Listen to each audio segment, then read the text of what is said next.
Prime Minister Narendra Modi's BRICS summit visit. Well, he's in Brazil and in Rio de Janeiro. There, Prime Minister Modi was seen shaking hands and sharing a hug with the Brazilian President Luiz Ignacio Lula da Silva. And as he arrived for the 17th BRICS summit, there you see on your screen Lula da Silva and Prime Minister Modi there hugging at the beginning of the BRICS summit. So during this summit, India will be participating along with the other founder member countries. And for more on this, let's cut across to India Today's Pranay Upadhyay. Pranay, a very warm welcome there from Lula da Silva for Prime Minister Modi. You're right, Anjali. President Lula da Silva very warmly not only welcomed Prime Minister Narendra Modi for the 17th BRICS summit, but they also shared a hug.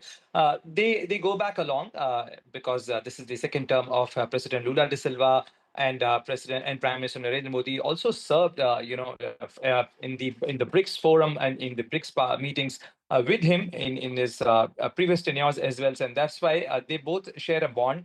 And also for the BRICS relevance, if you see, both the countries have been the founding members of the BRICS, and that's why this clearly shows that Prime Minister Narendra Modi, who arrived in Brazil for the 17th for the 17th BRICS summit, shares his own significance. India is the biggest economy, present in Rio de Janeiro right now because out of the BRICS, Russia and China, the Chinese president is not there right now. Russian President Vladimir Putin has also given a escape to this meeting.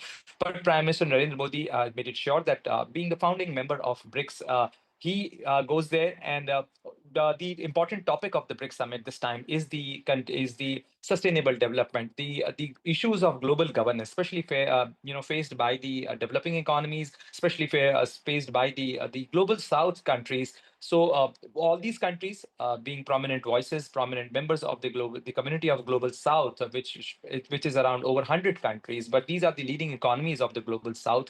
And when they come on one platform, they are going to discuss about the right from the issues of global governance, right from issues of the sustainable financing for the global economy, for these developing economies, and also the responsible use of artificial intelligence. These are the important topics which will be discussed during this 17th BRICS summit. And also, Prime Minister Narendra Modi is also undertaking a bilateral visit to Brazil, which will be like after 60 years.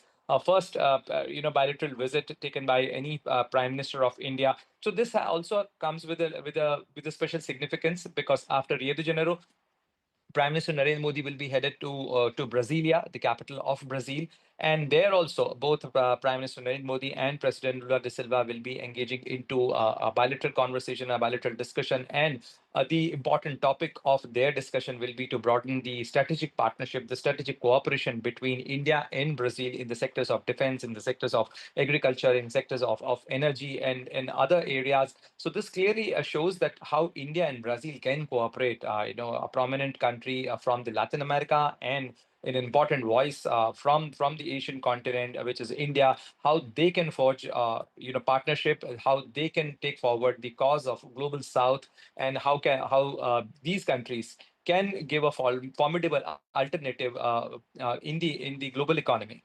Right, absolutely. Also, this time's BRICS summit is a much enlarged one from what we saw earlier. And last year, only the expansion of BRICS had happened. So, how is this going to impact decision making, or rather, coming to a pole position on various issues at hand?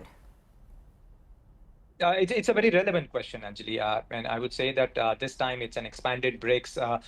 This time we have Saudi Arabia, we have UAE, we have Iran as part of the BRICS. So clearly, this shows a willingness of on part of these countries to find an alternative world, to find an alternative platform, because we are living in the times of global economic flux, post COVID, post Russia Ukraine war, West Asia conflict. There's a lot of turbulence, and countries are looking for alternatives, any alternative groupings where they can find solution to their problem, their challenges, because these are the governance challenges, these are the issues of global financing, these are the problems of logistic supply chain resilience. So these are the issues. Countries are also looking forward to diversify their options, and BRICS gives an alternative to. Many people say that, like, it's an alternative to G7 or to what G20 can't resolve. Maybe BRICS can find a solution to. We do not know exactly Right. that, whether these countries will be able to give any credible solution to these problems, but definitely countries want to engage. And yes, you rightly pointed out, Anjali, that Iran-Israel conflict can be an issue.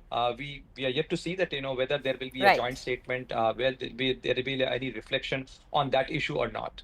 Right. Thank you, Pranay, for bringing in all those details. So there you saw the hug between President De Silva and Prime Minister Modi. In fact, Prime Minister Modi has already tweeted a photograph of that hug and then said grateful to President Lula for hosting this year's BRICS summit.